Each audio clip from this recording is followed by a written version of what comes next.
የአውሮፓ ሀገራት ወታደሮች ግሪንላንድ መግባት ጀምረዋል። ጥያቄው የአሜሪካን ኃይሎች በከባቢው ላይ አሊያም ግሪንላንድን ለመጠቅለል ያሰቡትን ውጥናቸውን ማስቀረት ይችላል ወይ የሚለው ቢሆንም በሰሜን አትላንቲክ የጦር ጥምረት ውስጥ ክፍፍል መኖሩን ግን በግልጽ የሚያሳይ ነው። ምናልባትም አሜሪካና የሰሜን አትላንቲክ የጦር ጥምረት አባላት በተለያየ ጎራ መቆም የሚጀምሩበት ፖለቲካዊና ወታደራዊ አጋጣሚ ሊሆን ይችላል የሚል ትንታኔም እየተሰጠ ነው። የአርክቲክ አካባቢ የከፋው ውጥረት ውስጥ ለመግባት አደገኛ የታሪክ ጥፋት ውስጥ የመዘፈቅ አሉታዊ እድል ሊገጥመው እንደሚችል የተነገረም ሲሆን በጥቅሉ አውሮፓውያን አሜሪካን ተቃርነው ለመቆም ቆርጠው የተነሱበት ጊዜም ነው ተብሏል። ፈረንሳይ 15፣ ጀርመን 13 ወታደሮቻቸውን ሲልኩ ኖርዌይና ስዊድን ደግሞ በአርክቲክ ደሴት ደህንነታቸውን ለማጠናከር መወሰናቸው እንዲሁም እንቅስቃሴያቸውን በዛው ልክ መሆኑ የሁኔታዎችን መለወጥ የሚያሳይ አድርገዋል። በእርግጥ አውሮፓውያን በተለይም የኔቶ ጥምረት ውስጥ ሳሉ ዋሽንግተንን በምን መንገድ ግሪንላንድ ላይ ተፋልመው ዴንማርክን ነጻ ያወጣሉ የሚለው ምላሹ ግልጽ ነው። ሁለንተናዊ ዝግጅት በአሁኑ ሰዓት መልካቸውን ለውጠዋል። በግሪንላንድ ጉዳይ ሀያላኑ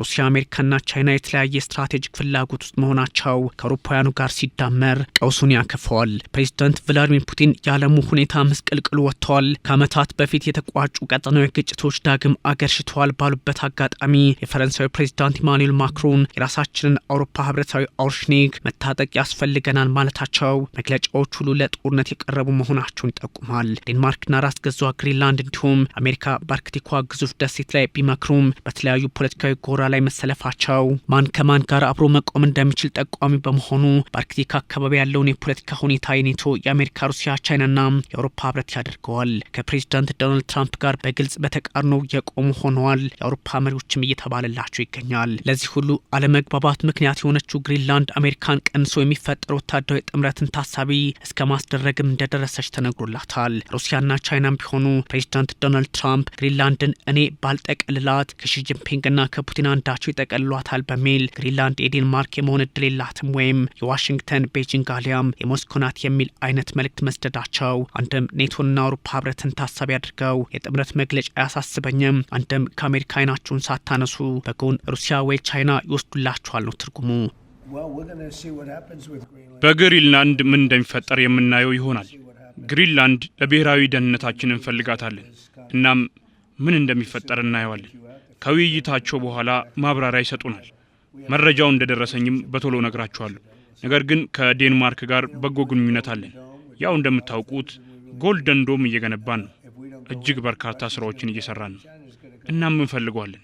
እኛ ባንገነባ እንኳን ቻይና ትገነባለች፣ ሩሲያም ትገነባለች።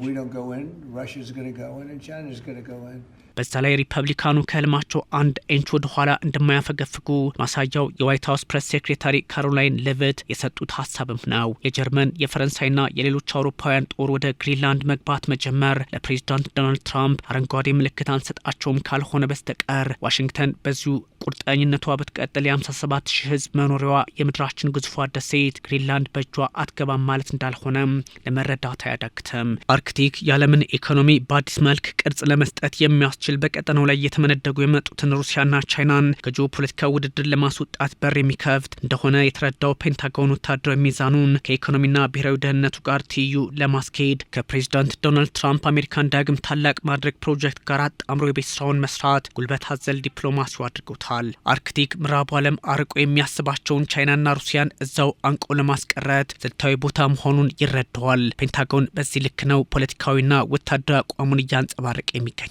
የዓለም የትኩረት ማዕከልም ሆኗል። በተለይም በአርክቲክ ውስጥ ከሚገኙ 8 አገራት 7 ሁኔታውያን መሆናቸው ማለትም ዴንማርክ በግሪንላንድና ሶፌሮ ደሴቶች በኩል፣ ፊንላንድ፣ አይስላንድ፣ ኖርዌይ፣ ስዊድንና አሜሪካ እንዲሁም ቀጠናዊ ከበባ ውስጥ የገባቸው ሩሲያ መሆናቸው የከባቢውን ተፈላጊነት ያጎለዋል። ከጂኦፖለቲካው አንጻር የመርከብ ስራዎች ግድድር በሰሜናዊ ባህር በኩል እንዲሁም ያልተነካው የተፈጥሮ ሀብቱ አዲስ የወታደራዊና የኢኮኖሚ ጡንቻ ማበርቻ ቀጠና እንዲሆን አርክቲክን አድርጎታል። ይህ ሁሉ ግሪንላንድን ከመጠቅለል አንጻር አብሮ የሚቃኝም እየሆነ መጥቷል።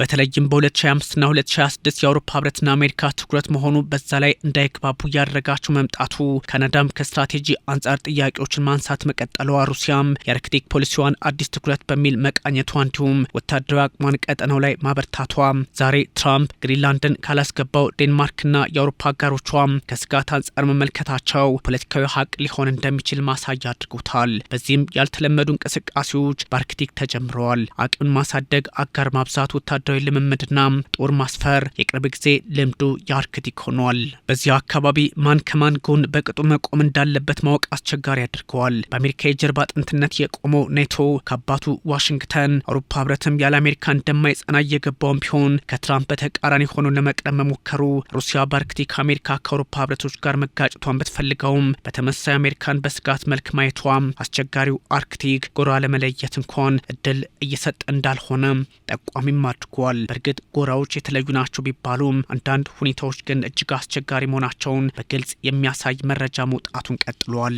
የፈረንሳይ ወታደሮች መንገዳቸውን ጀምረዋል፣ ሌሎች ይከተላሉ በሚል ኢማኑኤል ማክሮን ሀሳባቸውን አጋርተዋል። የግሪንላንድ ዋና ከተማ ኑክም የገባሉ ብለዋል ፕሬዝዳንቱ። የሁለት ቀናቱ ተልዕኮ አስፈላጊ ሆኖ ሲገኝ የአውሮፓ ጦር በፍጥነት አካባቢ ላይ እንደሚሰማራ ማሳያ ነው በሚልም ሀሳብ የሰጡት ማክሮን የአሜሪካን ጫና እንዴት መመከት እንዳለባቸው ግን በግልጽ ያስቀመጡት ስትራቴጂ የላቸውም። በተለይም ፕሬዝዳንት ዶናልድ ትራምፕ በቬንዙዌላ ያደረጉት ምንም ጉዳይን ከመከወኑ ወደኋላ እንደማይሉ ጠቋሚ በመሆኑ የአውሮፓ ሀገራት ራሳቸውን ለመከላከል በአንድ መቆም አለባቸው ተብሎ ይታሰባል። ሁሉን ጉዳይ በአስቸኳይ ፖለቲካዊ ስሜት ውስጥ ሆኖ ማየትን አማራጭ አድርገዋል የአውሮፓ ሀገራት። ግሪንላንድ፣ ዴንማርክና አሜሪካ በዋይት ሀውስ ከተወያዩ በኋላ ሶስቱም በተለያዩ አቋሞች ውስጥ ማለፋቸው ወታደራዊ አማራጮች ሚዛናቸውን እየደፉ እንዲመጡ አድርገዋል። አሜሪካ ሰፊ የሆነ ወታደራዊ ተደራሽነት በግሪንላንድ ቀድሞውንም አላት። በ1951 የመከላከያ ስምምነት መሰረት አሜሪካ በግሪንላንድ ጦር ማስፈር ትችላለች። እናም እኛ እዚህ ስንገኝ አሜሪካ በዚህ ረገድ ጥያቄ ማቅረብ እንድትችል ተስፋ አድርገን ነው። እንዲህ አይነቱን ጥያቄ በበጎ እንመለከተዋለን።